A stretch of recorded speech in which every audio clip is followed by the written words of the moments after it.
fa'mal walau bil usyri kazakati takhruj binuril ilmi min dhulumati. Amalkanlah dari ilmu yang kita pelajari walaupun 1/10, seperti kita menunaikan zakat. Ada zakat itu 1/10. Fa'mal walau bil usyri kazakati takhruj binuril ilmi min dhulumati, menjadikan kita keluar dari kegelapan menuju cahaya. Kalau kita mengamalkan ilmu sedikit-sedikit. Ya, dulu saya pernah dengar cerita ada salah seorang yang sudah tua dan dia tidak bisa melihat, namun rajin hadir di majelis ilmu. Setiap harinya ada majelis ilmu dia hadir.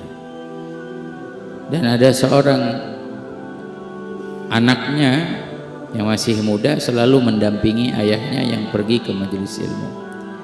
Namun setiap hadir di majelis ilmu dia duduknya nggak lama. Dah dengar satu ilmu, satu penyampaian pergi, satu penyampaian pergi. Subhanallah, karena dia selalu mendengar hal tersebut dari nasihat guru, walaupun satu, dia pergi pun langsung diamalkan. Bukan pergi sekedar pergi. Banyak jamaah pengajian maulidnya hadir sampai mahalul qiyam. Habis mahalul qiyamnya kayak cacing kepanasan, nggak tahu pada kemana, kabur, pulang nongkrong, atau nyari cilok, nyari apa tahu. Anak majelis biasanya begitu. Ini enggak, memang dia nggak bisa lama-lama, mata dia nggak lihat, tapi dia selalu menyimak satu ilmu dapat pergi. Suatu hari baru di tengah jalan ingin buang air kecil. Ya, setelah dia buang air kecil, ada orang yang menasehatinya, dapat satu ilmu, belum nyampe ke majelis dia pulang. Artinya apa? Himmah, keinginan yang kuat dalam mengamalkan ilmu. Perlu kita apa yang disampaikan oleh guru-guru kita nasihat, amalkan dari siapapun. Jika itu benar, jika itu baik, amalkan. Nah, dengan kita mengamalkan, insya Allah menjadikan cahaya di dalam hati kita. Ya, percuma kalau ada orang banyak ilmu tapi nggak diamalin.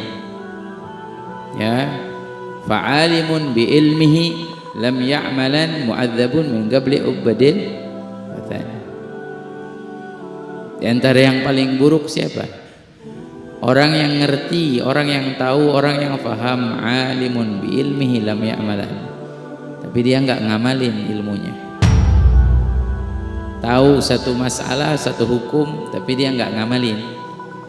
Mu'adzabun min qabli ubadil wathan. Yang seperti ini bakal disiksa oleh Allah sebelum hamba berhala disiksa.